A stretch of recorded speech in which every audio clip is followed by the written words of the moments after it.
ಇವಳ ತೋಡೆ ಮಮನ ಕೂಗಡೆ ತೋಡೆ ಮಮನ ಕೂಗಡೆಯ ಹೇಳು ನೀನಿಯೇ ಅರರೆ ಇನ್ನಿವಳ ಕವಿಟಗಾರೆ ನೋಡೆ ಸರದಾ ಕೂಗಡೆಯ ಹೇಳು ನೀನೆ ನೋಡೆ ಶರದೆಂದು ವಾದನೆ ಹರಿಣನೆ ಶರದೆಂದು ವಾದನೆ ಹರಿಣನೆ ಹರಿಣನೆ ಹರಿಣನೆ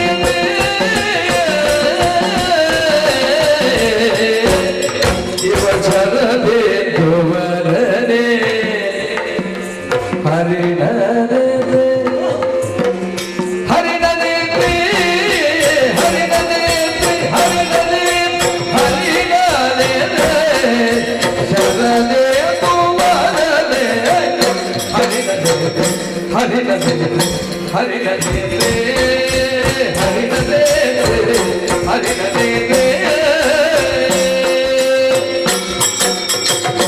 ಚಲ್ಲರುಣಿ ಬಡೆಯ ವಿಮಲಗಾತೆ ಚಲ್ಲರುಣಿ ನರುಣಿ ಬಡಿಯೇ ನರುಣಿ ಬಡಿಯೇ ನರುಣಿ ಬಡಿಯೇ ನರುಣಿ ಬಡಿಯೋ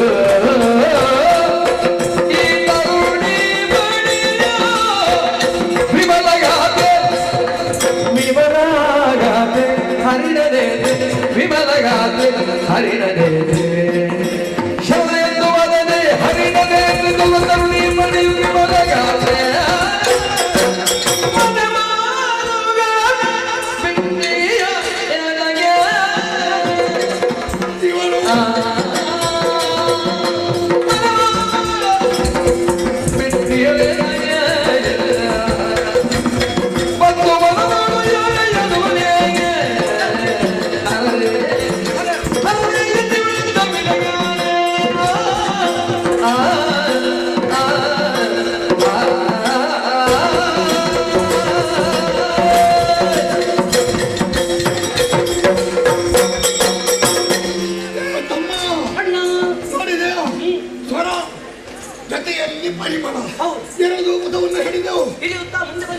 ಬಂದಾಗ ಆಶ್ಚರ್ಯ ಪರಮಾಶ್ಚರ್ಯ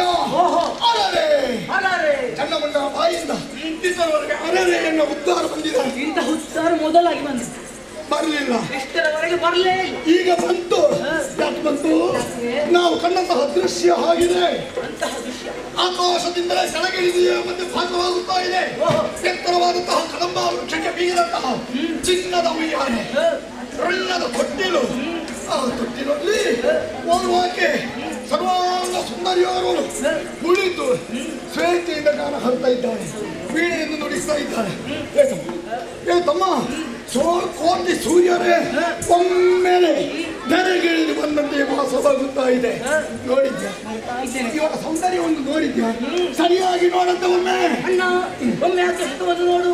ಚೆಲುವಿಕೆಯ ಚಳಿಯವನು ಪರಿಮಳದ ಪುಸ್ತಲೆಯು ವರಸ ಸಾಕಾರ ಸೌರಭವು ತರುಣಿಯೋ ಬಾಂಧವತೆ ಮುಂದೆ ತರಣಿ ಸ್ವರ್ಣ ಕೂರ್ತನೆಯಂತೆ ಹಣ್ಣು ನೀರೆ ಶರದಿಂದು ವದನೆ ಹರಿಣನೆ ನಳಿನ ಮುಖಿಯರ ಸಕಲ ಸೃಷ್ಟಿಗೆ ಕೆಲಸವಿದು, ಸೌಂದರ್ಯ ವಸನದ ವಿಳಸವಿದು, ಪ್ರತಿ ರಮಣನ ವೈಭವದ ರತ್ನಕೋಶವಿದು, ಲಲನೆಯರ ಸೀಮಂತ ಮಣಿ ಜಗದೊಳಗೆ ಚೆಲುವಿನ ಗಣಿ, ತಪೋಧನ ಕಲಬರಿಗೆ ಶ್ರೀ ಇವಳೊಂದು ರೂಪದ ಗಣಿ. ಚೆಲುವಿಗೆ ಚೈತನ್ಯವು ಪರಿಮಳದ ಪುತ್ತಲಿಯ ವ್ರತಾಂಗೆ ಸುಳಿವಳಾವು ನೇಕರನ ಸಾಕಾರ ವಿಭ್ರಮೋ ಬಳಿತ ಶೃಂಗಾರ ಕಿಮ್ಮತ ನಚ್ಚಳಿತ ಸುದೆಯೋ ಸಾಧಕರಿಗೆ ಫಲಿಸಿದರೆ ಕೃತಕೃತ್ಯರವನು.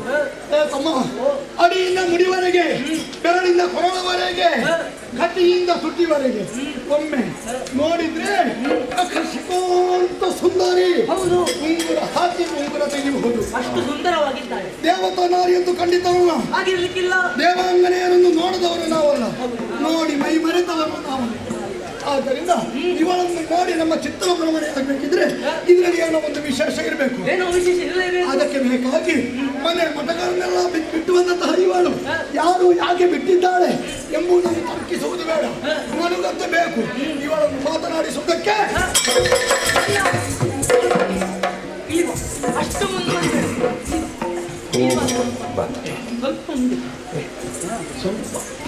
ಸ್ವಲ್ಪ ಹೊತ್ತು ನಮ್ಮನ್ನೇ ನಮಗಿಸ್ತಕ್ಕೆ ಬಿಟ್ಟುಬಿಡಿ. ಸ್ವಲ್ಪ ನಾನು ಹೇಳುವುದನ್ನು ಕೇಳು, ಮತ್ತೆ ಎಷ್ಟು ಬೇಕಾದ್ರೂ. ನನಗೆ ಆಗುವುದಿಲ್ಲ. ಒಮ್ಮೆ ಅವಳ ಹತ್ರ ಮಾತನಾಡ್ತೇನೆ, ಒಮ್ಮೆ ಅವಳ ವಿಚಾರವನ್ನು ತಿಳಿದುಕೊಳ್ತೇನೆ. ಅವಳು ನನ್ನವಳಾದ್ರೆ ಸಾಕು, ಆಮೇಲೆ ನೀನು ಎಷ್ಟು ಬೇಕಾದ್ರೆ ಮಾತಾಡ. ಅಣ್ಣ ಸ್ವಲ್ಪ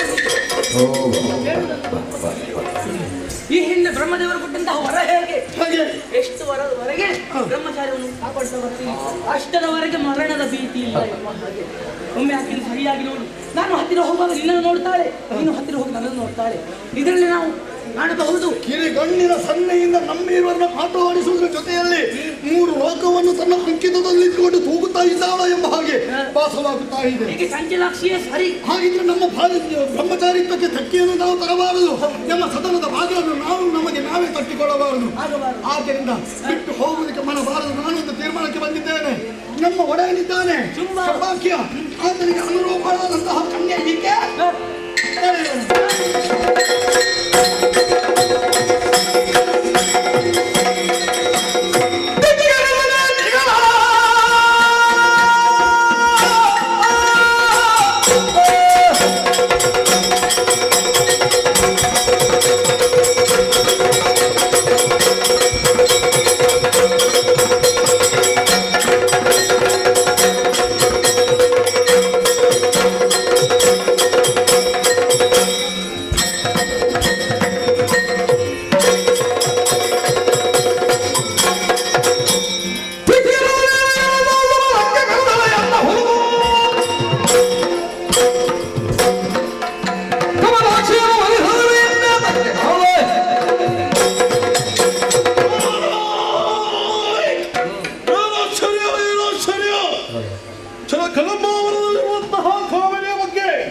ಚಂಡಮಂಡರು ಬಂದು ಹೇಳಿದರು.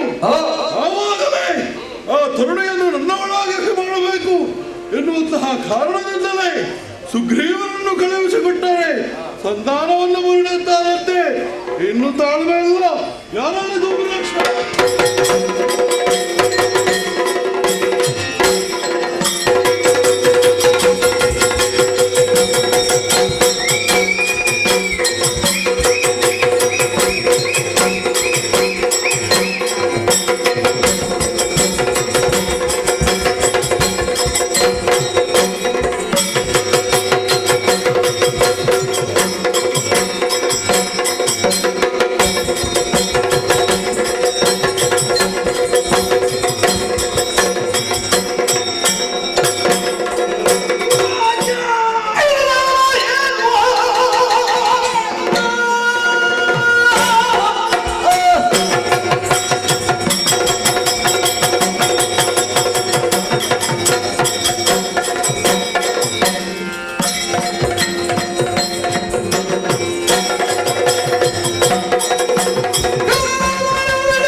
ಕರೆಸುವುದಕ್ಕಾಗಿ ಬಲವಾದಂತಹ ಕಾರಣವಿದೆ.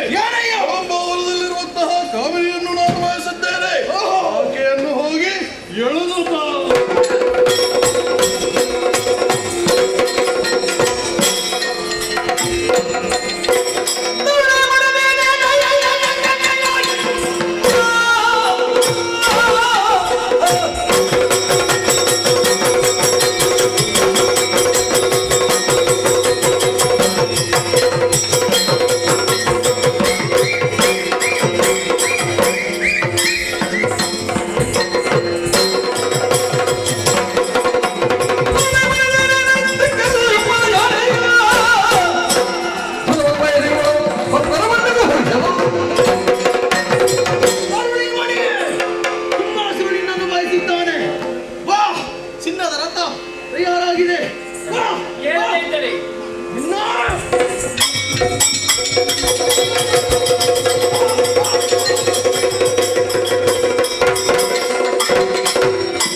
ಚಂಡಮುಂಡರು ಚಂಡಮುಂಡರ ರುಡ್ಡವನ್ನು ಬೇರ್ಪಡಿಸಿದಂತೆ ನಾನೇ ಹೊರಟು ನಿಂತಿದ್ದೇನೆ.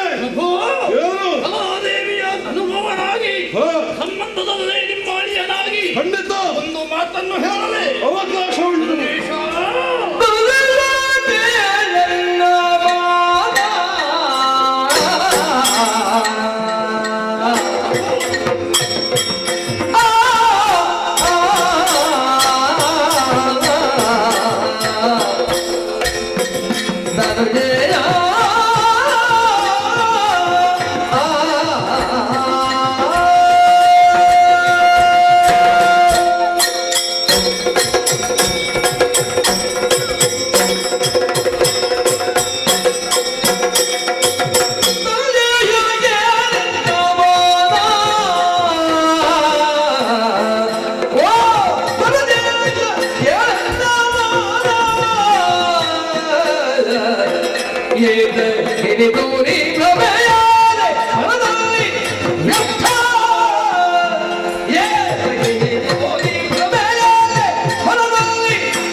ಶುಭವಾಗಲಿ. ದೈತ್ಯಕುಲಕ್ಕೆ ಆಧಾರಪ್ರಾಯರಾಗಿ 14 ಲೋಕದ ಪ್ರಭುತ್ವವನ್ನು ಸಂಪಾದಿಸಿ ಧನುಜರಿಗೆಲ್ಲ ದಾತಾರನಾಗಿ ಮೆರೆದವನು ನೀನು. ಬ್ರಹ್ಮದೇವರನ್ನು ತಪಸ್ಸಿನ ಮೂಲಕ ಮೆಚ್ಚಿಸಿ ಬೇಕಾದಂತಹ ವರವನ್ನು ಪಡೆದೆ. ಅಷ್ಟು ಮಾತ್ರವಲ್ಲ, ದೇವತೆಗಳ ಪಂಕ್ತಿಯಲ್ಲಿ ಕುಳಿತು ಹವಿರ್ಭೋಜನವನ್ನು ಮಾಡಿದೆ. ಪ್ರಭು, ನಿನ್ನ ಘನತೆ ಗೌರವಗಳು ಅಪಾರವಾದುದು. 3 ಲೋಕವನ್ನು ನಿನ್ನ ಅಂಕೆಯಲ್ಲಿರಿಸಿಕೊಂಡು ಏಕದೇವೋ ಶುಂಭ ಎನ್ನುವ ನೆಗತ್ತಿಗೆ ನೀನು ಪಾತ್ರನಾದೆ. ಇಂತಹ ಮಹಾನ್ ವ್ಯಕ್ತಿಯಾದ ನೀನು ಈ ಸಣ್ಣ ಕಾರ್ಯದಲ್ಲಿ ಯಾಕೆ ಎಡವಿದೆಯೋ ನನಗಂತೂ ತಿಳಿಯದು. ಎಲ್ಲಿಯೋ ಯಾವುದೋ ಒಂದು ಮನದಲ್ಲಿ ಯಾವಳೋ ಒಬ್ಬಳು ಹೆಣ್ಣಿದ್ದಾಳೆ ಎನ್ನುವುದನ್ನು ಗುಂಡು ಹುಡುಗರಾದ ಚಂಡಮುಂಡರು ಬಂದು ಹೇಳಿದಾಗ ನೀನು ಪ್ರಮಾಣಕ್ಕೆ ಒಳಗಾದೆಯ. ವ್ಯಕ್ತಿಯ ಬದುಕಿನಲ್ಲಿ 2 ವಿಧದ ದೃಷ್ಟಿಯನ್ನು ವಿವೇಕಿಗಳು ಗುರುತಿಸಿದ್ದಾರೆ. ಇದ್ದದ್ದನ್ನು ಇದ್ದ ಹಾಗೆ ಗ್ರಹಿಸುವುದಕ್ಕೆ ಪ್ರಮ ಅಂತ ಹೆಸರು. ಇದ್ದದ್ದಕ್ಕೆ ವ್ಯತಿರಿಕ್ತವಾಗಿ ಯಾವಾತ ಕಾಣುತ್ತಾನೋ ಅದಕ್ಕೆ ಭ್ರಮ ಅಂತ ಹೆಸರು. ನಿನ್ನ ದೃಷ್ಟಿಕೋನದಲ್ಲಿ ಭ್ರಮೆಯಾವರ್ಷಿತು ಅಂತ ನನಗನಿಸುತ್ತದೆ. ಪ್ರಭು, ಭ್ರಮೆ ಅಂತ ಹೇಳಿದ್ರೆ ಚಿತ್ತವೈಕಲ್ಯ ಅಂತ ಅರ್ಥ ಅಲ್ಲ. ಒಂದು ವಿಧದಲ್ಲಿ ಆಕರ್ಷಣೆಗೆ ಒಳಗಾಗಿ ಯಥಾರ್ಥವನ್ನು ಗ್ರಹಿಸುವಲ್ಲಿ ನಾವು ಹಿಂದೆ ಬೀಳುತ್ತೇವೆ. ಪೂರ್ವಾಭಿವೇಶಕ್ಕೆ ಒಳಗಾದ ಕಾಲಕ್ಕೆ ವಿಮರ್ಶಾತ್ಮಕವಾದ ದೃಷ್ಟಿ ಮೃಟಿ ಹೋಗುತ್ತದೆ. ಪ್ರಪಂಚವನ್ನು ಅರಿಯುವ ಕಣ್ಣುಗಳಿದ್ದರೂ ಆ ಕಣ್ಣಿನಲ್ಲಿ ಅರಿಯಬೇಕಾದ ಸತ್ವಕ್ಕೆ ನಾವು ಅವಕಾಶವನ್ನೇ ಕೊಡದೇ ಇರುತ್ತೇವೆ. ನಿನಗೆ ಹೀಗಾಗಿ ಹೋಯಿತೋ ಏನೋ ಇಲ್ಲ ಅಂತಾದ್ರೆ ಕಂಡರಿಯದ ಹೆಣ್ಣಿನ ಮೇಲೆ ಮೋಹಪರವಶರಾಗಿ ನೀನು ಮನುಷ್ಯನ ಶರಾಘಾತಕ್ಕೆ ಒಳಗಾಗುವೆಯ. 3 ಮೂರ್ತಿಗಳನ್ನು ಗಣನೆಗೆ ತೆಗೆದುಕೊಳ್ಳದ ಮೇರು ವಿಕ್ರಮಿಯಾದ ನೀನು ಮನ್ಮಥನ ಶರಕ್ಕೆ ಈಡಾದೆ ಅಂತಾದ್ರೆ ಒಂದು ವಿಧದಲ್ಲಿ ನಿನಗೆ ಪರಾಭವವೇ ಅಲ್ಲವೇ? ಪರೋಕ್ಷವಾಗಿ ಆದರೂ ನೀನು ಸೋತ ಹಾಗೆ ಅಲ್ಲವೇ? ಉದ್ಯಮ ಸಾಹಸಾದಿ ಕಾರ್ಯಗಳಲ್ಲಿ ನಮ್ಮನ್ನು ನಾವು ತೊಡಗಿಸಿಕೊಳ್ಳುವಾಗ ಕಂಡ ಕಡೆಯಲ್ಲಿ ಹರಿಯುವ ಮನಸ್ಸಿನ ಕುರಿತಾದ ಬುದ್ಧಿಗೆ ನಾವು ಕಡಿವಾಣವನ್ನು ಹಾಕಬೇಕು. ಯಾವ ಬುದ್ಧಿಯ ಕಡಿವಾಣದಿಂದ ಮನಸ್ಸಿನ ಹುಚ್ಚು ಕುದುರೆಯನ್ನು ಕಟ್ಟಿ ಹಾಕುವುದಿಲ್ಲವೋ ಆವಾಗ ಅದು ಕಂಡೆಡೆಗೆ ಗಮಿಸಿ ನಮ್ಮ ನಡೆಯನ್ನು ತಪ್ಪಿಸಿರುತ್ತದೆ. ಇದು ಜ್ಞಾನಿಗಳ ಮಾತು. ಇದನ್ನೆಲ್ಲ ವಿಮರ್ಶಿಸುವ ವಿಮರ್ಶಕನಾದಂತಹ ನೀನು ಅವಳನ್ನು ಬಯಸಿದೆಯಾ ಪ್ರಭು? ಎಳತರುವ ಕಾರ್ಯಕ್ಕೆ ಮುಂದಾದೆಯಾ? ಕಳುಹಿಸಿದ್ದು ಅಲ್ಪನೇ ಧೂಮ್ರ ಲೋಚನೋ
ಮುಂದುವರಿದು ನಾವೇ ಇಲ್ಲವಾಗುವುದಕ್ಕಿಂತ ಯೋಚಿಸಿ ಸಮಾಲೋಚಿಸಿ ಒಂದು ಒಳ್ಳೆ ನಿರ್ಣಯಕ್ಕೆ ಬರುವುದೇ ಬುದ್ಧಿವಂತರ ಲಕ್ಷಣ ಅಲ್ಲವೇ? ನೀನು ಹಾಗೆ ಮಾಡಲಿಲ್ಲ. ಏಕಾಏಕಿ ಆಗಿ ನೀನು ಧೂಮ್ರಲೋಚನನನ್ನು ಕಳುಹಿಸಿದೆ. ಪ್ರಭು, ಧೂಮ್ರಲೋಚನೇನು ಅಲ್ಪನೇ ಹೇಳು. ಖಂಡಿತ ಅಲ್ಲ. ಅಲ್ಲವಲ್ಲ, ಯಾವನೋ ಒಬ್ಬ ಮೂಲೆಯಲ್ಲಿದ್ದವ ಬೆಳಕಿಗೆ ಬರಲೆಂದು ಅವನಿಗೆ ನೀನು ಸೇನಾಧ್ಯಕ್ಷ ಪಟ್ಟವನ್ನು ಕಟ್ಟಿದ್ದಲ್ವಲ್ಲ. ಕಳಕುಲದ ಬಲವೆಂಬ ವನಜ ಕುಲಕ್ಕೆ ಮಾರ್ಥಂಡ ನಡೆಸಿ ರೆಟ್ಟೆಯ ಬಲವನ್ನು ವಿನಿಯೋಗ ಮಾಡುತ್ತಾ ಸೇನಾಧ್ಯಕ್ಷ ಪದವಿಗೆ ನ್ಯಾಯವನ್ನು ಒದಗಿಸಿದ ಧೀಮಂತ ವ್ಯಕ್ತಿ ಧೂಮ್ರಲೋಚನ. ಅಥವಾ ತನ್ನ ಒಲೆಯ ಖಡ್ಗವನ್ನು ಹೊರೆಯ ಬದಲೆ ಅವಳು ಕೂತಲ್ಲಿಂದ ಏಳದೆ ఎవರನ್ನು ಇಳಿಸದೆ ಆಯುಧವನ್ನು ಹಿಡಿಯದೆ ಕೇವಲ ಹುಂಕಾರ ಮಾತ್ರದಿಂದ ಸುಟ್ಟು ಕಲಕಲು ಮಾಡಿದ್ದಾಳೆ ಅಂತ ಆದ್ರೆ ಅವಳು ಸಾಮಾನ್ಯದವಳೆ ಪ್ರಭು. ಆಮೇಲೆ ಹೋದವರು ಸಣ್ಣ ಮುಂಡರಿದಕ್ಕೋ ಗಂಡುಗಳಿಗಂತೆ ಲೋಕ ಪ್ರಸಿದ್ಧರಾದವರು. ಕಂಡ ಸೆರಗಿನ ಹಿಂಬದಿಯಲ್ಲಿ ಅಂಡಲಿಯುವ ದುರ್ಬುದ್ಧಿಯನ್ನು ಹೊಂದಿದವರಲ್ಲ ಜೀವನದಲ್ಲಿ ನಿಷ್ಠೆಯಿಂದ ಬ್ರಹ್ಮಚರ್ಯ ವ್ರತವನ್ನು ಪಾಲಿಸಿದವರು. ಅಂತಹ ಚಂಡಮುಂಡರ ಜೀವನಕ್ಕೆ ಆಸರೆಯಾದ ಬ್ರಹ್ಮಚರ್ಯ ವ್ರತವನ್ನು ಕೆಡಿಸಿ ಅವರ ಪಾಲಿಗೆ ಆಕೆ ಭದ್ರಕಾಳಿಯಾಗಿ ವ್ಯವಹರಿಸಿದ್ದಾಳೆ ಎಂದಾದರು ಅವಳು ಸಾಮಾನ್ಯದವಳೇ. ಇನ್ನು ಸಂಧಾನಕ್ಕೆ ಹೋದ ಸುಗ್ರೀವ ಅವಳನ್ನು ಅನುಭವದ ಕಣ್ಣಿನಿಂದ ಕಂಡು ಬಂದು ನಿಜ ವೃತ್ತಾಂತವನ್ನು ನಿನ್ನಲ್ಲಿ ಬಿತ್ತರಿಸಿದ್ರೆ ಆ ಮುದುಕನ ಮಾತು ನಿಮಗೆ ಪಥ್ಯಾನ್ನಿಲ್ವಲ್ಲ. ದೈತ್ಯ ಕುಲದ ಅಡಿಗಲ್ಲಿನ ಪಾದಿಯಲ್ಲಿ ಅದನ್ನು ಕತ್ತರಿಸುವ ಕಾಯಕಕ್ಕಾಗಿ ತನ್ನ ಬುದ್ಧಿಮತಿಯನ್ನು ವಿನಿಯೋಗ ಮಾಡುತ್ತಾ ನಮ್ಮನ್ನೆಲ್ಲ ಇಷ್ಟು ಉತ್ಕರ್ಷಕ್ಕೆ ಕೊಂಡು ಹೋದ ಆ ಅಮಾತ್ಯರನ್ನು ತುಂಬಿದ ಸಭೆಯಲ್ಲಿ ನೂಕಿರಿ ಅಂತ ನೀವು ಆಜ್ಞಾಪಿಸಿದ್ರಂತೆ. ಹಾಗಿದ್ರೆ ಇದಕ್ಕೆಲ್ಲ ಕಾರಣ ಏನು? ಅವಳು ತರುಣಿಯನ್ನು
ದೈತ್ಯವನದ ಸಂಹರಿಸುತ್ತ ಹೊರೆಯೇ ದೈತ್ಯವನದ ಸಂಹರಿಸುತ್ತ ಹೊರೆಯೇ ಹೊರೆಯೇ ಆದಿವಾ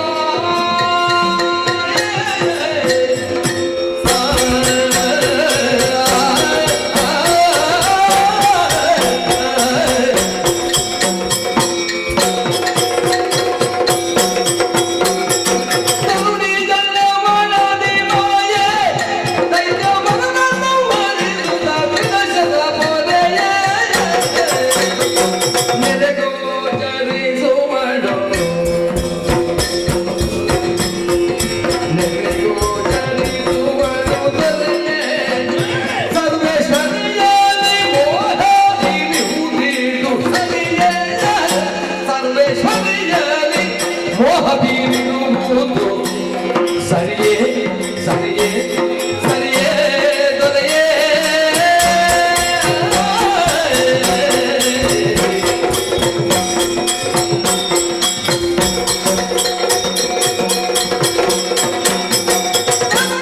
ಜಲ್ಲವನಾದಿ ಮಾಯೇ ದೈತ್ಯವನರ ಸಂಹರಿಸುತ್ತ ತೃಣಶರ ದೊರೆಯೇ ದೊರೆಯೇ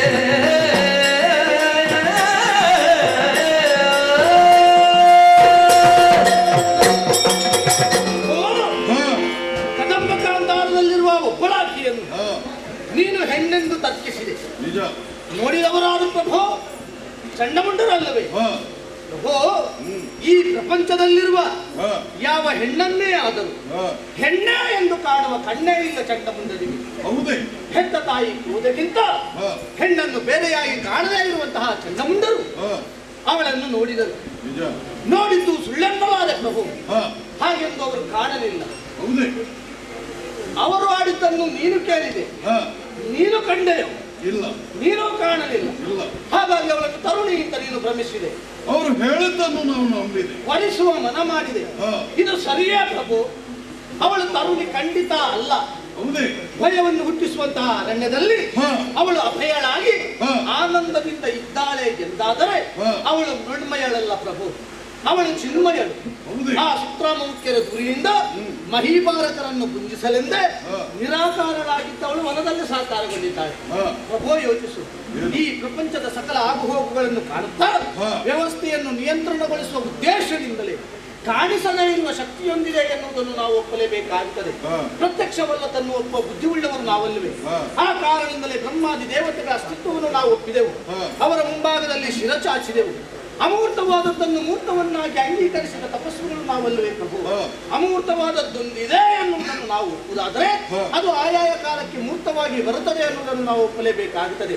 ಸೃಷ್ಟಿ, ಸ್ಥಿತಿ, ಲಯ ಹಾ. ಈ ಮೂರು ಕಾರ್ಯವನ್ನು ನಿರ್ವಹಿಸುವುದಕ್ಕೆ ಹಾ. ಮೂರು ಮೂರ್ತಿಗಳನ್ನು ನಿಯೋಜಿಸಿದಂತಹ ಆ ಮಹಾಶಕ್ತಿಯನ್ನೇ ಮಾತಾ ಸ್ವರೂಪದಿಂದ ಜ್ಞಾನಿಗಳು ಗುರುತಿಸಿದ್ದಾರೆ. ಹೌದೇ? ಅದುವೇ ಆದಿಮಾಯಾದೇವಿ. ಹಾ. ಆದಿಯಲ್ಲಿ ಪ್ರಪಂಚದ ಆಗುಹೋಗುವಲ್ಲಿ ಕಾರಣಕರ್ತಳಾಗಿ ಓಂಕಾರ ಎನ್ನುವ ನಿನಾದವೊಂದು ಕೇಳಿ ಬಂತಂತೆ. ಹಾ. ಅದನ್ನೇ ಅಕಾರ, ಉಕಾರ, ಮಕಾರವೆಂದು ಗುರುತಿಸಿದರು. ಹಾ. ಅದು ಅನಾದಿಯೂ ಆದುದರಿಂದ ಆದಿಮಾಯೆ ಎಂದೇ ಜ್ಞಾನಿಗಳು ಗುರುತಿಸಿದ್ದಾರೆ. ಹಾ. ಅದಕ್ಕೆ ನಿರ್ದಿಷ್ಟವಾದ ಆಕಾರ ಇಲ್ಲ, ಯಾವುದೇ ಗುಣಗಳ ಆವೇಶನೆ ಇಲ್ಲ. ಹಾ. ಒಂದೊಂದು ಸಲ ಸಾಕಾರ ಆಗ್ತದೆ, ಮತ್ತೊಂದು ಸಲ ಸಗುಣವಾಗ್ತದೆ.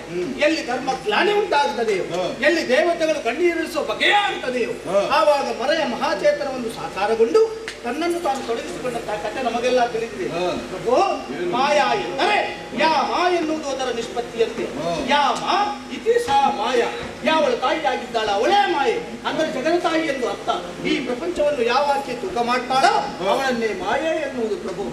ಅವಳು ಬಂದದ್ದು ನಮ್ಮೊಂದಿಗೆ ಸಂಸಾರ ಬೆಳೆಸುವುದಕ್ಕಲ್ಲ, ವ್ಯಾಪಾರ ನಡೆಸುವುದಕ್ಕೆ ಬಂದಿದ್ದಾಳೆ. ಯಾವ ವ್ಯಾಪಾರ? ಜೀವನ ವ್ಯಾಪಾರ. ಹಾ. ಬಂದವಳು ಸಲ ದೊಡ್ಡ ತಕಡಿಯನ್ನೇ ಇಟ್ಕೊಂಡು ಬಂದಿದ್ದಾಳೆ. ನಮ್ಮವರನ್ನೆಲ್ಲ ಅದರಲ್ಲಿ ಹಾಕಿ ತೂಗಿ ನೋಡಿ ಗುಣವನ್ನು ಗುರುತಿಸಿ ಅಂತರ್ಯಕ್ಕನುಗುಣವಾದ ಫಲವನ್ನು ಕೊಡುವುದಕ್ಕಾಗಿ ಬಂದವಳು ಪ್ರಭು. ಹಾಗಾಗಿ ಹೇಳ್ತಾ ಇದ್ದೇನೆ, ತರುಣಿ ಎನ್ನುವಂತಹ ಭ್ರಮೆ ಬೇಡ, ಭ್ರಮೆಯಿಂದ ಹೊರಗೆ ಬಾ. ಓ, ಬಿಡು ಬಿಡು. ಬಿಡು ಮನದ ಮೂರ್ಖತೆಯ ಬಿಡು ಬಿಡು ಮನದ ಮೂರ್ಖತೆಯ ತ್ರೈ ಜಗದುಡದಿ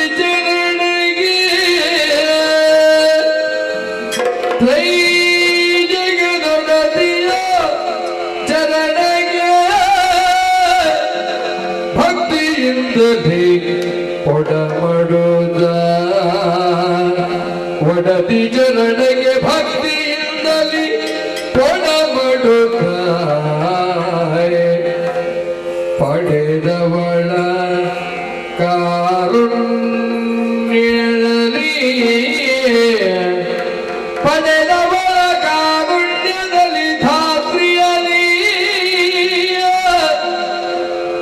ಜನಜ ಪೀಠದ ವರದ ತೆರದಲ್ಲಿ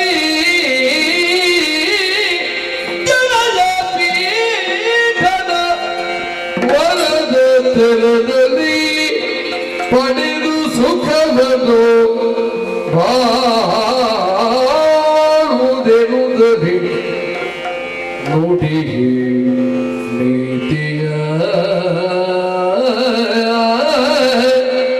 ಬಿಡು ಮನದ ಮೂರ್ಖತೆಯ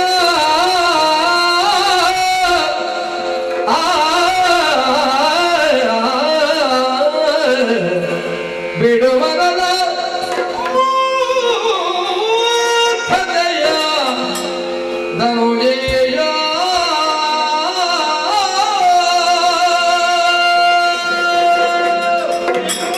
ಮತ್ತು ಏನು? ಬಿಡು ಮನದ ಮೂರ್ಖತೆಯ ಕಣ್ಣಾರೆ ಕಂಡರೂ ಪರಾಮರ್ಶೆ ಮಾಡಬೇಕಂತೆ ಕಾಲಿಡುವ ಮೊದಲು ಕಣ್ಣಿಡಬೇಕಂತೆ ನಿಜ. ಸುಜ್ಞಾನಿ ಅಲ್ಲವೇ ನೀನು ಹ, ನೀನು ತಿಳಿದಂತಹ ವಿಚಾರ ಅಲ್ಲವೇ ಹ. ಆದರೆ ನೀನು ಭ್ರಮಾಭರಿತನಾಗಿ ಈ ರೀತಿಯ ವರ್ತಮಾನ ಕಾಲದಲ್ಲಿಂತಹ ವ್ಯವಹಾರವನ್ನು ಮಾಡ್ತಾ ಇದ್ದೀನಿ ಅಂತಾದರೆ ಹ, ಇದಕ್ಕೆ ನಾನೆನ್ನಲ್ಲಿ ಪ್ರಭು ಹ. ಒಂದು ಮಾತು ನಿನ್ನ ಅಳಿಯನಾಗಿ ಏನು? ನಿನ್ನ ಮಹಾಮಂತ್ರಿಯಾಗಿ ನಾನು ಹೇಳುವುದಿಷ್ಟೇ ಬಿಡು ಮನದ ಮೂರ್ಖತೆಯ ಹ. ತ್ರೈ ಜಗದ ಒಡತಿಯಾದವಳ ಚರಣಾರವಿಂದವರಿಗೆ ಕೊಡಬಡು ಹ. ಕರುಣಾಮೃತಕ್ಕೆ ಪಾತ್ರನಾಗು ಹಾಗೆ ನೀನು ಮಾಡಿದ್ದಿಂತಾದರೆ ಜಡಜ ಸಂಭವನನ್ನು ಮೆಚ್ಚಿಸಿ ಪಡೆದಂತಹ ವರದ ಪ್ರಕಾರ ನೀನು ಬಾಳುವುದಕ್ಕೆ ಸಾಧ್ಯವಿದೆ ಇಲ್ಲ ಅಂತಾದರೆ ಸರ್ವನಾಶ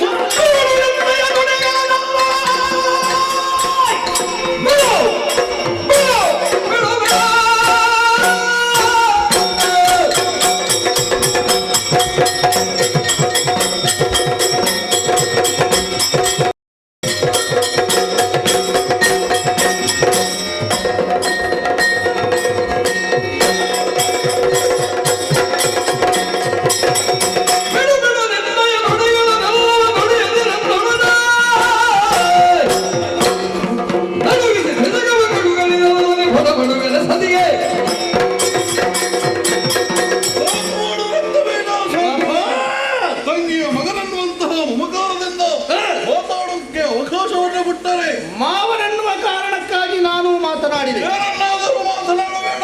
ಮಾತಾಡಿದ್ದನ್ನೇ ಮಾತಾಡಿ ಏನು ಅರ್ಥವಾಯ್ತು, ಅರ್ಥವಾಯ್ತು. ಅರ್ಥ ಆಯ್ತಲ್ವೋ ಈ ಹಿಂದೆ ಹೋದವರೆಲ್ಲ ಸತ್ತು ಹೋಗಿದ್ದಾರೆ. ನೀನು ಹೋದರೆ ನಿನಗುವಂತಹ ಸ್ಥಿತಿ ಬಂದೀತು ಎನ್ನುವಂತಹ ಭಯ. ನಾನು ಹೋಗುವುದಲ್ಲ ನೀನು ಹೋಗಬಾರದು ಏ ರಣ ಹೇಳಿ ನನ್ನ ಧ್ವಂಸಿ ನಡೆಯಲಿಲ್ಲ.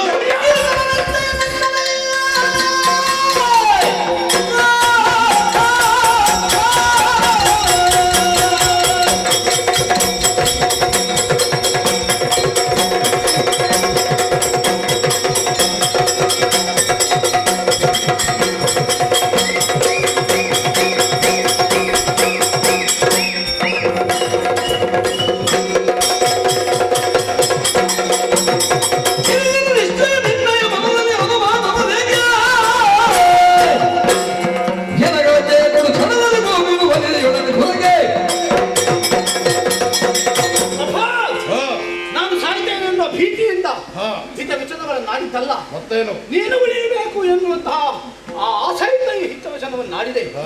ಪ್ರಭು ಒಬ್ಬ ರಕ್ತ ಬೀಜ ಸತ್ತರೇನು ಒಬ್ಬ ಶುಂಭನಿದ್ದೊಡೆ ಸಾವಿರ ರಕ್ತ ಬೀಜರನ್ನು ಸೃಷ್ಟಿಸಿಯಾನು ಅದೇ ಒಬ್ಬ ರಕ್ತ ಬೀಜ ಉಳಿದರು ನಿನ್ನಂತಹ ಒಬ್ಬ ಶುಂಭನನ್ನು ಸೃಷ್ಟಿಸುವುದಕ್ಕೆ ಸಾಮರ್ಥ್ಯ ಇದ್ದವರಲ್ಲ ಆಡಿದ ಮಾತು ಮಧ್ಯಾಹ್ನ ಹೇಳುವಲ್ಲ ನಿನಗೆ ಬೇಡ ಬೇಡ ಅದು ರಣವೀಳ್ಯ ಇದೋ ಇಟ್ಟಿದ್ದೇನೆ. ಜಯಶೀಲವಾಗಿ ಬಾ.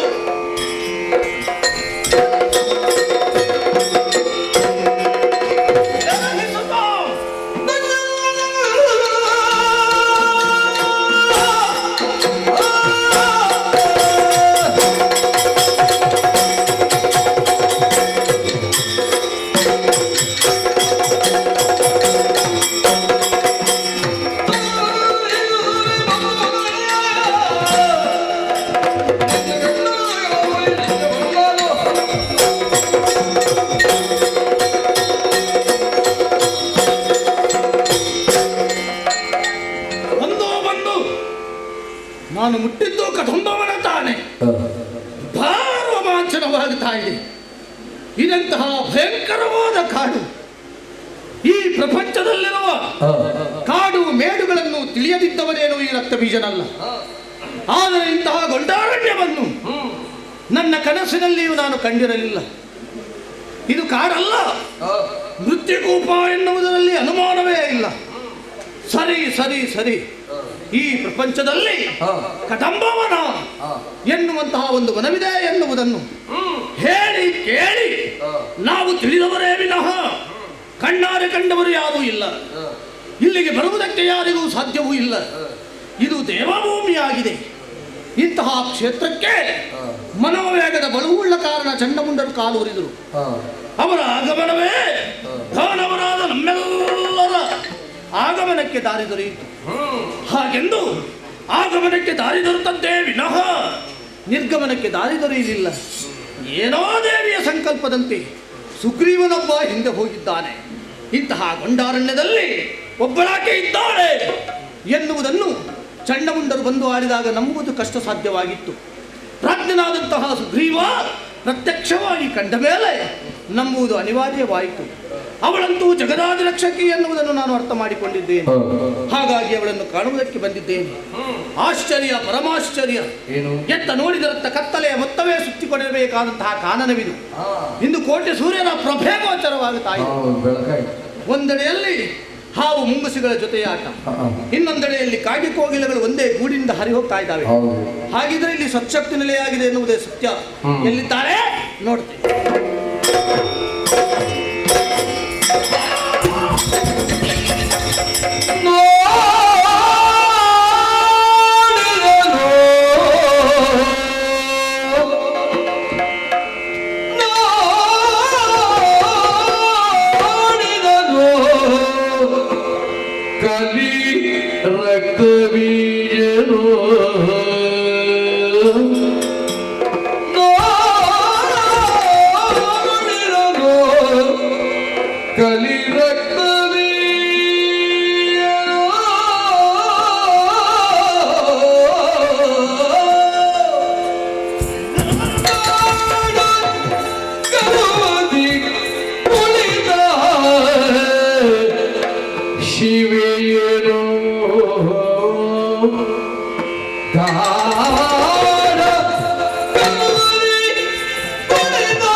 ನೋಡಿರದು ಕಲಿ ರಕ್ತಬೀಜನು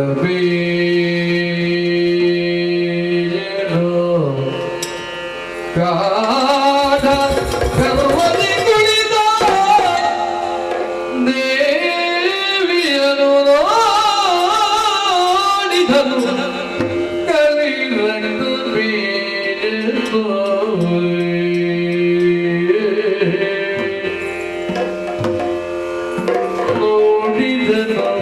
ಕಲಿ ರಕ್ತಬೀಜನು ಇನ್ನು ನೋಡುವುದಕ್ಕಾಗುವುದಿಲ್ಲ.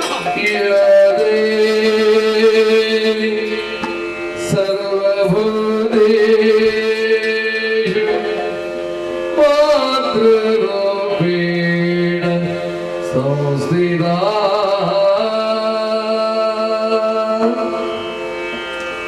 ನಮಸ್ತೆ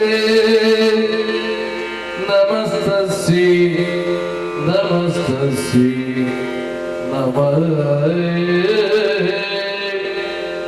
ನಮಸ್ತೆಸ್ತು ಮಹಾಮಾಯ ಶ್ರೀಪೀಠೆ ಸುರಪೂಜಿತೆ ಶಂಖಚಕ್ರ ಗದಾಹಸ್ತೆ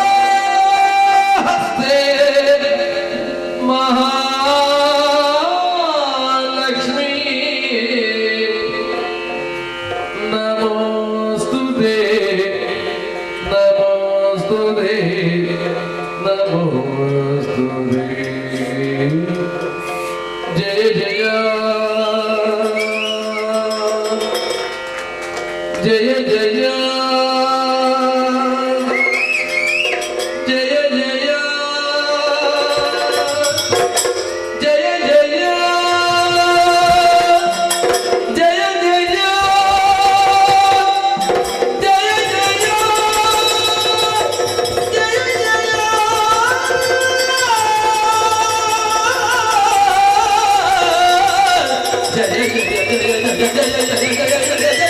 ಜಯ ಜಯ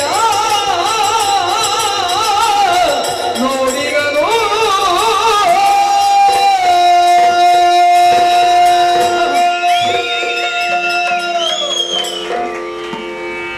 ತಾಯಿಯನ್ನು ಕಾಣುವುದಕ್ಕಾಗಿ ಬಂದೆ ನಾನು. ಕಂಡನಲ್ಲ, ಕಂಡಂತಹ ಕಣ್ಣುಗಳ ಪಾವನವಾಯಿತು. ನನ್ನ ಜನ್ಮವೇ ಸಾರ್ಥಕ್ಯವನ್ನು ಹೊಂದಿತು. ಕಂಡ ಅಕ್ಷರ ನನ್ನ ಕರದಲ್ಲಿದ್ದಂತಹ ಕಠಾರಿ ಒಮ್ಮೆಲೆ ಧರೆಗೆ ಉರುಳಿ ಬಿತ್ತು. ಇದರ ಅರ್ಥ ಏನು?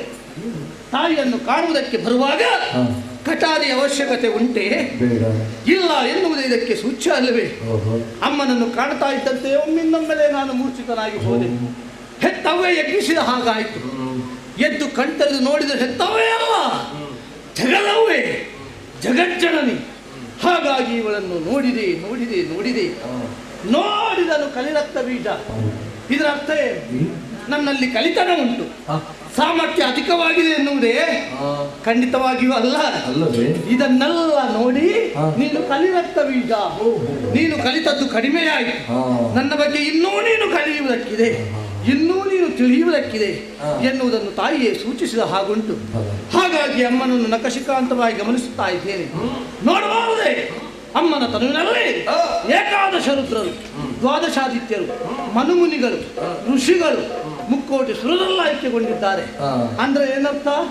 ಇವಳು ಬ್ರಹ್ಮಾಂಡೋದರ ಬರಿತೆ ಎನ್ನುವುದೇ ಸತ್ಯ. ನಭೋ ಮಂಡಲದಿಂದ ಇಳಿಯಬಿಟ್ಟಂತಹ ಕಾಂಚನ ಉಯ್ಯಾಲೆಯಲ್ಲಿ ತೂಗುತ್ತಾ ಇದ್ದಾಳೆ. ಒಮ್ಮೆ ಮೇಲೆ ಹೋಗುತ್ತಾಳೆ, ಅಷ್ಟೇ ರಭಸದಿಂದ ಕೆಳಗೆ ಇಳಿತಾಳೆ. ಇದರ ಅರ್ಥ ಏನು? ಅತಿಯಾದಂತಹ ಉನ್ನತಿ ಅದು ಪತನ ಹೇತು. ಇದು ನಮ್ಮಡೆ ಶುಂಭನಿಗೆ ಸರಿಯಾಗಿ ಒಪ್ಪುತ್ತದೆ. ಮೂರು ಲೋಕದ ವಿಭು ಎನ್ನುವ ಅಹಂಕಾರದಿಂದ ಮೆರೆದಾಡಿದ. ಹಾಗಾಗಿ ಅಲ್ಲವೇ ಬಯಸಿದ, ಬಯಸಿ ನಮ್ಮಡೆ ಶುಂಭ ಕೆಟ್ಟು ಹೋದರಲ್ಲ ಕೆಟ್ಟು ಎಲ್ಲ ತಾನಾಗಿ ಕೆಡುವ ಹುಮ್ಮ ನಮ್ಮಡೆ ಶುಂಭನಲ್ಲ. ಹಾಗಿದ್ರೆ ಅವ ಈ ರೀತಿ ನಿರ್ಧಾರಕ್ಕೆ ಯಾಕೆ ಬಂದ? ಹೀಗಾಗಿರಬಹುದು. ಬಂದವಳು ಜಗಜ್ಜನು ಅಂತ ಅವನಿಗೂ ತಿಳಿದಿರಬೇಕು. ಇವಳಿಂದ ಮೋಕ್ಷವನ್ನು ಪಡೆಯುವರು ಇದೊಂದು ಮಾರ್ಗ ಎಂದು ಭಾವಿಸಿ ನಮ್ಮವರನ್ನು ಕಳುಹಿಸಿರಬೇಕು. ಇವಾಗ ರಕ್ತಬೀಜನ ಸರದಿ ಮಾಡಲಿನ್ನೇ ನಕಟ ಶುಂಭನ ಕೂಡೆ ಭಾಷೆ ಬರೆದು ಬಂದಿದೆ. ಇವಳನ್ನು ಕರೆತರ್ತೀನಿ ಹಾಗೆಂದು ಇವಳ ಮುಡಿಗೆ ಕೈ ಇಲ್ಲ. ದೌಷ್ಟ್ಯತೆ ನಡೆಯುವುದಕ್ಕೆ ಸಾಧ್ಯವೇ ಇಲ್ಲ. ನಡೆಸಿದವು ಎಂದಾದರೆ ನಮ್ಮ ರಕ್ಕಸಾನ್ವಯ ಅಳಿಯುತ್ತದೆ. ಉಳಿಯಬೇಕು ಅಂತಿದ್ರೆ ಭಕ್ತಿಯೇ ಮಾರ್ಗ, ಸ್ತುತಿಗೈ.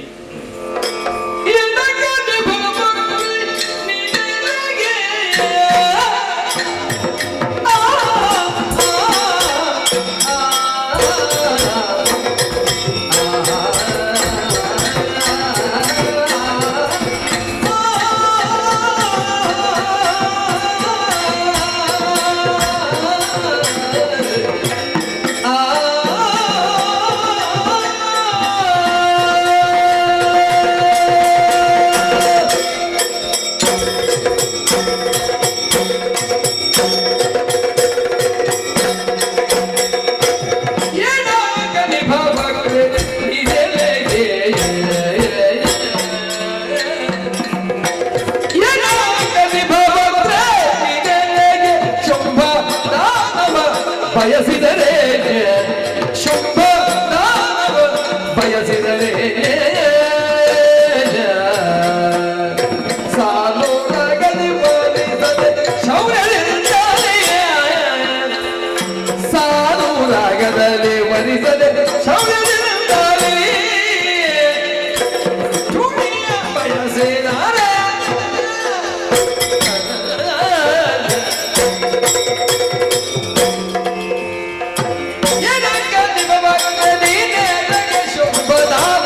ಬಯಸಿದರೆ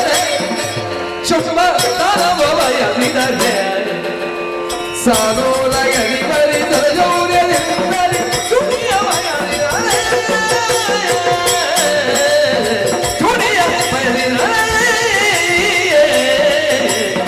ಏನಾಗದಿ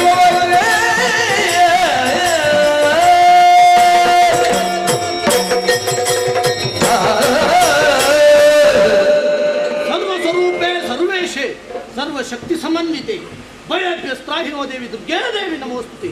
ಜಯ ಜಯ ಜಯ ಜಯ ಜಯ ಜಯ.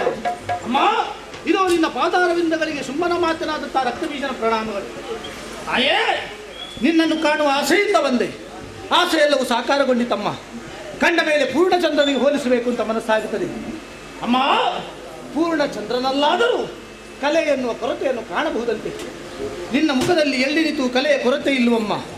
ನಿರಭ್ರ ಶುಭ್ರವಾದ ನಿರ್ಮಲಾಕಾಶದಂತೆ ಗೋಚರವಾಗುತ್ತಾ ಇದೆ ನಿನ್ನ ಮುಖ. ತಾಯೇ, ಬ್ರಹ್ಮನ ಸೃಷ್ಟಿಯಲ್ಲಿ ಇನಿತಾದರೂ ಕೊರತೆ ಇರ್ತದೆ. ನಿನ್ನಲ್ಲಿ ಇನಿತು ಕೊರತೆ ಇಲ್ಲ. ಯಾಕೆ? ನೀನು ಬ್ರಹ್ಮನನ್ನೇ ಸೃಷ್ಟಿಸಿದವಳು. ಅಮ್ಮ, ನಮ್ಮೊಡೆ ಶುಂಭನನ್ನು ಬಯಸಿದ. ನಲ್ಲೆಯಾಗಿ ಬರಬೇಕೆಂದು ಸುಗ್ರೀವನಲ್ಲಿ ಹೇಳಿ ಕಳುಹಿಸಿದಾಗ ನೀನು ಬಲ್ಲ ಎಂದೆಯಂತೆ ವಿಕ್ರಮವನ್ನು ಪಣವಾಗಿರಿಸಿದೆಯಂತೆ. ಅಮ್ಮ, ನಿಜವಾದ ಪಣವನ್ನೇ ನೀನು ಇರಿಸಿದ್ದವುದಾಗಿದ್ದಲ್ಲಿ ನಿನ್ನನ್ನು ಕರೆದುಕೊಂಡು ಹೋಗುವುದಕ್ಕಾಗಿ ಬಂದ ನಮ್ಮವರನ್ನು ಯಮಸದನಕ್ಕೆ ಯಾಕೆ ಹಾಕಿದೆ? ಸೋಲಿಸಿದರೂ ಪಣ ತೀರ್ಮಾನವಾಗುತ್ತಿತ್ತು. ಹಾಗಿದ್ರೆ ನಮ್ಮೊಡೆಯರ ನೀತಿಯನ್ನು ನೀನು ಧಿಕ್ಕರಿಸಿದೆ ಅಂತ ಅರ್ಥ. ಯಾಕಮ್ಮ? ಅದು ನಿನಗಾಗಿ 8 ಮೊಳ ಉದ್ದದ ಚಿನ್ನದ ಪಲ್ಲಕ್ಕಿ ಏರಿ ನಾನು ಕರ್ಕೊಂಡು ಹೋಗ್ತೇನೆ. ಭಕ್ತಿಯ ಮಹಾಪುರವೇ ಹರಿಯುತ್ತಾ ಇತ್ತು. ನಿನ್ನ ಭಕ್ತರಮ್ಮ ನಾನು. ಹಿಂದೆ ಬಂದವರಿಗಿಂತ ಬಹಳ ಭಿನ್ನವಾಗಿ ತೋರುತ್ತಾ ಇದೆಯಲ್ಲ. ಹೌದಮ್ಮ, ನನ್ನ ಭಕ್ತಿಯಿಂದಲೇ ಅರ್ಥವಾಯ್ತಲ್ಲ ನಿನಗೆ.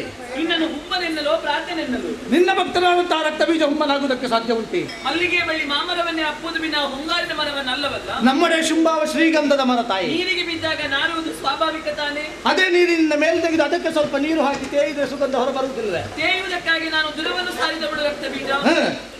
ಅಮ್ಮ, ನಮ್ಮಡೆ ಶುಂಭ 3 ಲೋಕದ ವಿಷಯ. ಅವನ ಬಗ್ಗೆ ತಿಳಿದು ನೀನು ವ್ಯವಹಾರ ಮಾಡಬೇಕಿತ್ತು.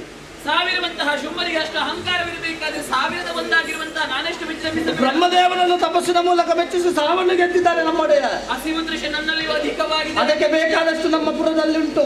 ದುಷ್ಟ ಶಿಕ್ಷಣದಿಂದ ಹಸಿವು, ಓಹೋ, ಶಿಷ್ಟ ಪರಿಪಾಲನೆಯ ದೃಷ್ಟಿ. ಹಾಗೂ ಅದನ್ನು ಕೇಳುವರ ತ್ರಿಕರಣ ಶುದ್ಧವಾಗಿರಬೇಕು. ನನ್ನ ತ್ರಿಕರಣ ಶುದ್ಧ ಇಲ್ಲವೇ? ಕಡಿಮೆ ಆಯ್ತಾ ನಿನ್ಗೆ? ಎಲ್ಲರೂ ಹೇಳ್ತಾರೆ ರಕ್ತಬೀಜನ ಭಕ್ತಿ ಹೆಚ್ಚಾಯಿತು ಅಂತ. ಸಮಯ ಸಾಕಾಗಲಿಲ್ಲ ಅಷ್ಟೇ. ಮಾತಿಗೆ ತಪ್ಪಿ ನಡೆದೇನು ನೀನೇ ಸ್ಪಷ್ಟಪಡಿಸಿದೆಯಲ್ಲ. ಎಲ್ಲಿ ಮಾತಿಗೆ ತಪ್ಪಿ ನಡೆದೆ? ಶುಂಭನಲ್ಲಿ ಹೇಳಿದ್ದೇನೆ, ಕರೆ ತರ್ತೇನೆ. ಸಾಮದಿ ಬಂದರೆ ಇಲ್ಲ ಅಂತಂದ್ರೆ ಎಳೆ ತರ್ತೇನೆ. ಇಲ್ಲಿಗೆ ಬಂದಾಗ ನಿನ್ನ ಭುಜಬಲ ಕುಂದಿ ಹೋಯ್ತೇನೆ.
ವಿಶ್ರಾಂತಿ ಅಗತ್ಯ. ಅದಕ್ಕಾಗಿ ನನ್ನ ತನು ಬಂಡೆ ಆಲೋಗಿಸಿ ಸಪ್ತ ಮಾತೃಕೆಯನ್ನು ಸಜ್ಜು ಮಾಡುತ್ತೇನೆ.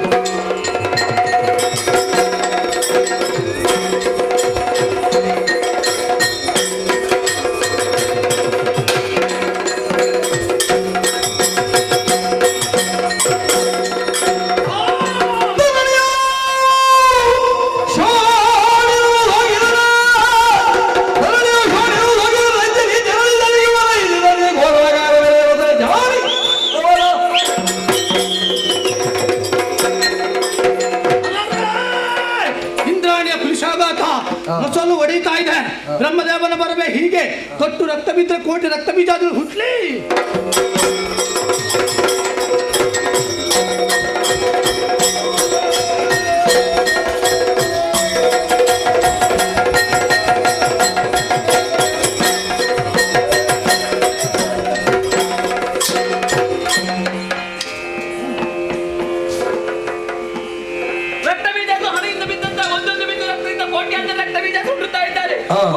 ಉತ್ಪಾದ ಪಿಂಡಗಳು ಇವುಗಳ ನಾಶ ಆಗಲೇಬೇಕು. ಅದಕ್ಕಾಗಿ ನಾಲಿಗೆಯನ್ನೇ ಹೊರಚಾಚಿದಂತಹ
ನಾಶಿನಿಗೆ ಕಳಕಳಿಸುವ ಕಲ್ಯಾಣಿಗೆ ನಡೆದ ಬಯಲ ದುರ್ಗಾಂಬಿಕೆಗೆ ಮಂಗಳವೋ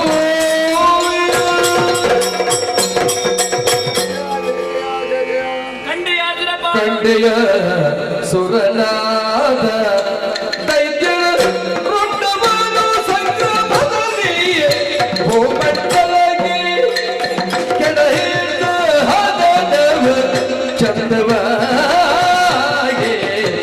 ಕಂಡೆಯ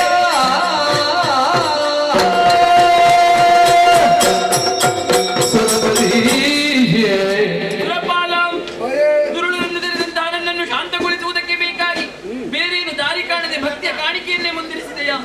ಇದು ಶಾಂತಳಾಗಿದ್ದೇನೆ. ದುರುಳನಾದಂತಹ ಶುಂಭಾದಿ ದೈತ್ಯರನ್ನೆಲ್ಲ ಸಂಹರಿಸಿ ಈ ಕುಂಬಿನಿಯ ಭಾರವನ್ನು ಕಳೆದಿದ್ದೇನೆ.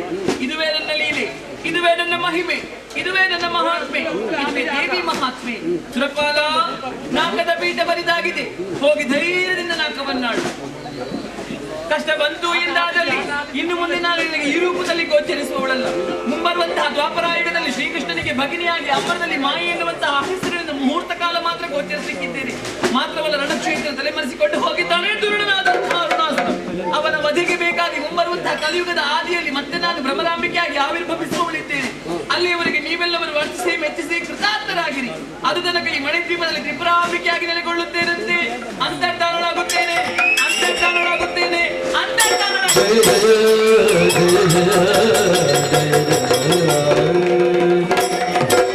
ಕುಮುದರಾಜನಿಗೆ ಕಾಮಾರಿ ನಾಯಕಿ ಗೋವಲಗಾರಿ ಶರ್ವಾಣಿಯೇ ಅಮಿತ ಗುಣಗಂಬನ್ಯ ಅಖಿಲಾದ ನಾಯಕಿಗೆ ಶಿವನಿ ಜರಗೋಟಿದೆಯೋ ರಾಶಿ ಮಂಗಲಂ ಜಯ ಮಂಗಲಂ ಶುಭ ಮಂಗಲಂ